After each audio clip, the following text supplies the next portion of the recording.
그러면 이제 저희가 또 이사님의 원픽 섹터와 또 원픽 종목군들을 좀 바라봐야 될 것 같은데요. 지금 반도체, 2차 전지, 자동차를 쭉 말씀을 해주셨는데 제가 쭉 듣기로는 어느 것 하나도 그렇게 막 좋아 보이는 섹터는 좀 없어 보였습니다. 네, 이사님께서 오늘 같은 시장에서 또 어떤 섹터군들 좀 집중을 해보시는지 한번 이야기 들어보겠습니다. 근데 그 전에 오늘 나왔던 이슈 중에 하나가 뭐 중국 비자 관련 이슈 맞아요. 아니겠습니까? 그거 근데 그 있었죠. 부분 관련돼서 이제 분명히 하게 아셔야 될 것은 과연 뭐 5만 원 빼준다고 해서 중국으로 많이 갈 것인가에 그쵸. 대한 얘기. 맞아요. 그래서 그건 아마 생각보다 그렇게 크지 않을 수 있다라는 점. 그다음에 두 번째로는 중국으로 가는 대부분의 비행기는 뭐 다 상품만 검색해 보셔도 아시겠지만 중국 항공사입니다. 그러니까 국내 LCC에게 돌아가는 효과도 제한적이다라는 것 없진 않겠죠. 네. 분명히 있는데 다만 제한적일 수 있다. 그래서 우리 예상과 다르게 뭐 올해 한 12월 달부터 중국으로 가는 아웃바운드가 뭐 한 30%씩 늘고 하면 그러면 여행사들이나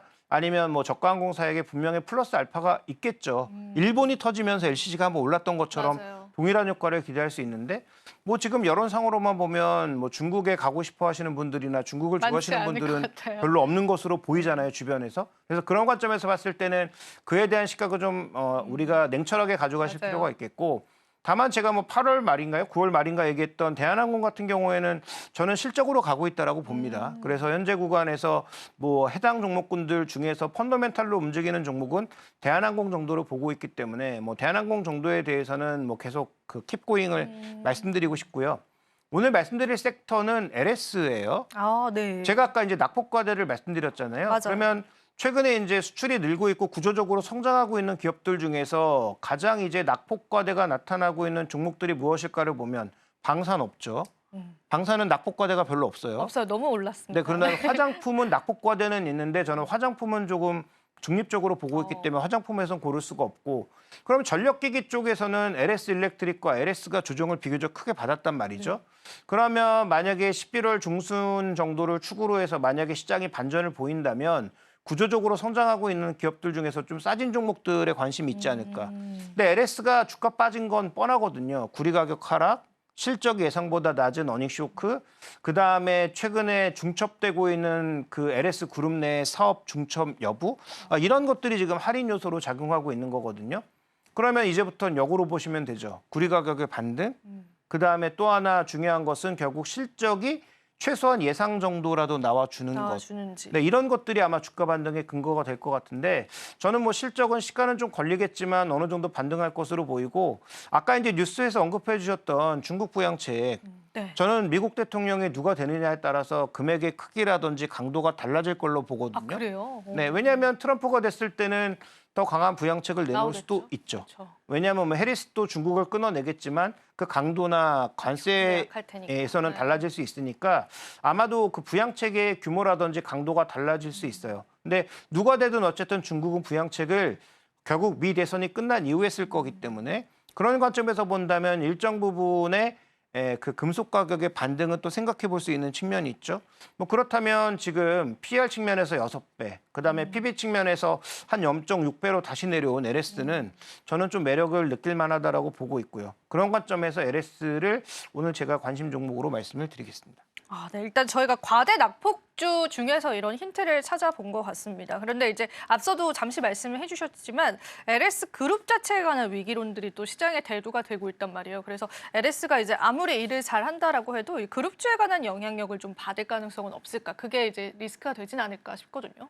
일단 LS 일렉트릭 같은 경우에도 그러니까 LS 그룹의 제가 생각하는 최대 문제점은 파이낸싱입니다. 파이낸싱이요. 네, 왜냐하면 여기도 지금 뭐 신규 사업들을 적극적으로 런칭하면서 자금 사용을 조금 과하게 한 측면이 분명히 있고 그러면서 재무 구조가 분명히 안 좋아진 측면이 있어요.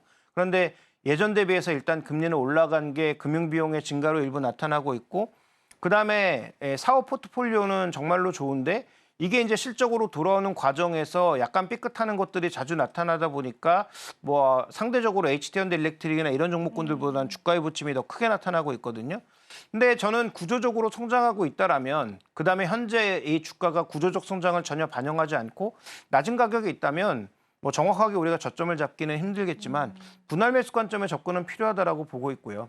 정말 뭐 견조한 흐름을 이어간다라고 보기 위해선 HT-현대 일렉트릭으로 가는 게 맞는데 H전일렉트릭은 상대적으로 밸류가 싸지 않아요. 맞아요. 그 얘기는 결국은 어느 정도의 성장 스토리를 한 60-70%는 반영했다라고 보고 있기 때문에 나중에 정말로 업황이 더 강하게 올라갔을 때 위쪽으로 올라갈 수 있는 상승 탄력이 누가 더 세냐를 보면은 저는 주도주가 다 당연히 높다고 보지만 조정에 대한 압력에 대해서도 상대적으로 더 크다라고 본다면 그러면 지금 상대적으로 주가가 좀 낮은 위치에 있는 종목을 선택하는 것이 나쁘지 않다라고 보고 있고요.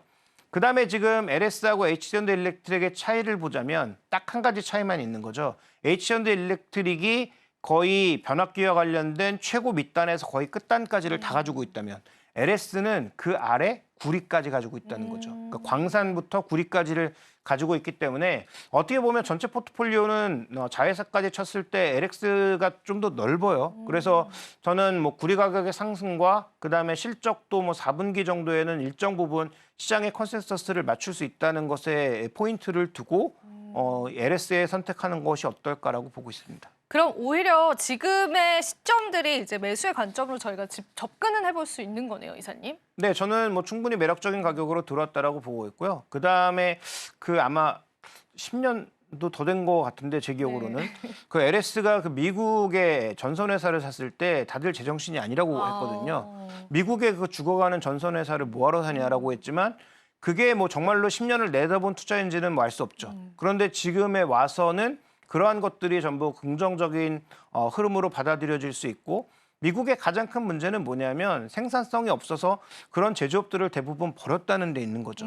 그래서 그걸 인수해서 뭐 다른 데서 더 그 원재를 조달하고 어쨌든 이어나갔던 회사들이 미국의 인프라가 늘어나는 과정에서는 수혜를 받을 수밖에 없고 이건 트럼프가 돼도 우리가 만들어서 수출하는 것에는 관세가 부여될 수 있지만 미국 현지에서 만들어지는 미국에서의 전선과 미국에서의 케이블에는 긍정적 효과가 있을 수 있기 때문에 그런 관점에서 본다면 LS가 갖고 있는 이 미국 자회사, 케이블 자회사는 저는 의미 있는 흐름으로 갈 수 있다라고 보고 있습니다.